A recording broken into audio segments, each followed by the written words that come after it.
Esta mujer es la única monja que le pusieron la cabeza en una estaca en el puente de Londres en la Inglaterra del siglo XVI. Una mujer sin sangre noble, sin poder político, pero con una extraordinaria capacidad de profetizar. Llegó a ser una de las personas más influyentes de su tiempo.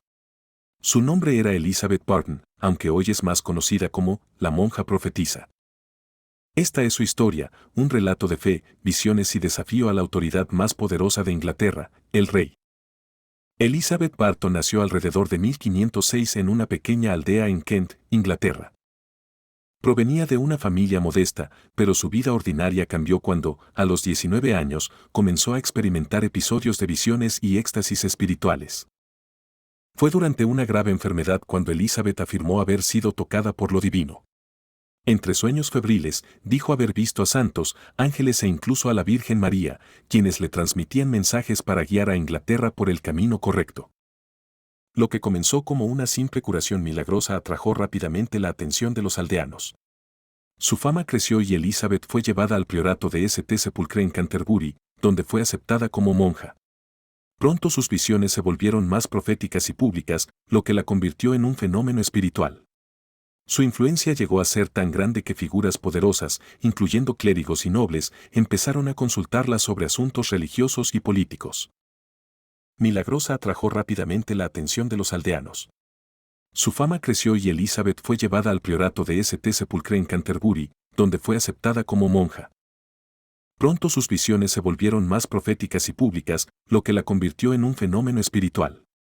Su influencia llegó a ser tan grande que figuras poderosas, incluyendo clérigos y nobles, empezaron a consultarla sobre asuntos religiosos y políticos. De las tensiones entre el rey Enrique VIII y la Iglesia Católica, esto no podía ser más relevante en sus visiones. Elizabeth habló de muchos temas, pero hubo uno en particular que le daría una peligrosa notoriedad.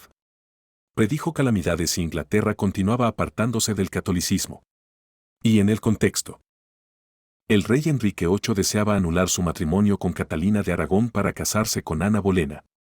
Pero la Iglesia Católica, bajo el Papa Clemente VII, se oponía a dicha anulación.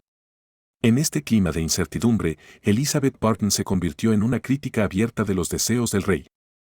Sus visiones predecían que si Enrique se separaba de la Iglesia de Roma y tomaba a Ana Bolena como su esposa, no solo Inglaterra caería en desgracia, sino que el rey mismo perdería su trono y moriría en pecado. Estas palabras hicieron eco en toda Inglaterra, y Elizabeth pronto adquirió un séquito de seguidores. Su influencia alcanzó a importantes figuras de la Iglesia, como el obispo John Fisher y el ex Lord Canciller Sir Thomas More. Incluso muchos ciudadanos comunes la consideraban una mensajera de Dios. El clima político se enrarecía, y cada vez más, las visiones de Elizabeth parecían un desafío abierto a la autoridad del rey. Enrique VIII no estaba dispuesto a tolerar ese desafío. Tras separarse de Catalina y casarse con Ana Bolena en 1533, decidió fundar la Iglesia de Inglaterra, rompiendo formalmente con el Papa. A partir de ese momento, cualquier oposición a su decisión era considerada traición. Y Elizabeth Barton, con sus profecías condenatorias, era vista como una amenaza directa. En 1533, las autoridades reales decidieron actuar contra ella. Fue arrestada y llevada ante el Tribunal Real. Durante su juicio, Elizabeth fue acusada de conspirar contra el rey y sus reformas religiosas. Bajo presión y probablemente torturada, confesó que sus visiones eran falsas, aunque muchos creen que estas confesiones fueron forzadas. Fue condenada a muerte junto con varios de sus seguidores. El 20 de abril de 1534, Elizabeth Barton fue ejecutada públicamente en Tyburn, un destino reservado para los traidores más infames. Su cuerpo fue colgado y, en un acto simbólico de advertencia, su cabeza fue colocada en una pica sobre el puente de Londres. Era la primera vez en la historia de Inglaterra que se colocaba la cabeza de una mujer en aquel lugar. A pesar de su trágico final, la historia de Elizabeth Barton perdura como una de las más fascinantes del periodo Tudor. Una mujer que, a través de sus visiones, desafió al hombre más poderoso de su tiempo y pagó el precio más alto por ello.